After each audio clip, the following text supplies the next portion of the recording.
This is verse 37 of the 22nd chapter of the Gospel of Matthew, the third of the questions that are being entertained by Jesus in connection with Holy Week and Tuesday and his pronouncements of judgment. And these questions are generally driven by a desire to trip him up, although the last of them, the one before us here, seems to, at least by some versions, have been prompted more by sincere motives than simply by malicious designs.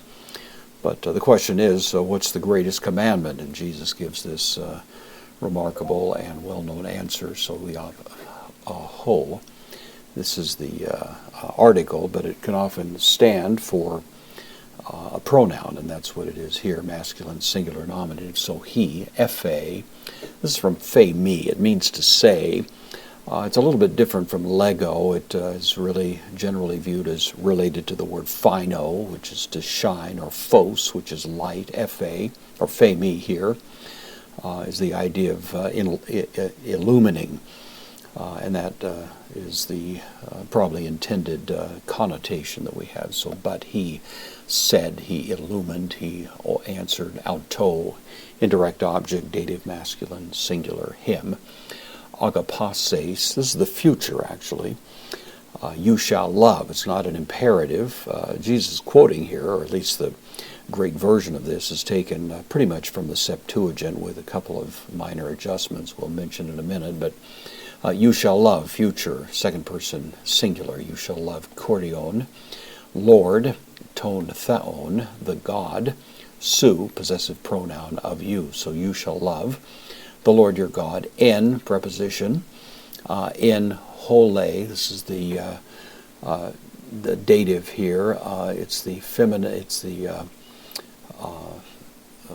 adjective, so it is modifying in all te cardia, in all the heart su of you. Of course, en is a word that can suggest by means of, or some notion suggesting that this is the means by which this is accomplished. In this case, you're going to love the Lord your God with the entirety of your heart. Kai in hole, same construction, te suke, with all your soul. Su, possessive, and then same construction again, kai in hole, all, te dia noia, in all your mind. So we have three general areas: the heart, the soul, and the mind. The Septuagint actually says the mind, the soul, and the strength. So you get the idea that there's this pretty much inclusive idea. The entire person is involved in loving God, a full and complete loyalty, the highest and greatest priority of a person's life. There's been attempts, of course, as you can imagine, to try to find some sort of anatomical significance to each of these words: the heart, strength, soul, mind, etc. Generally, those have been rather unsuccessful.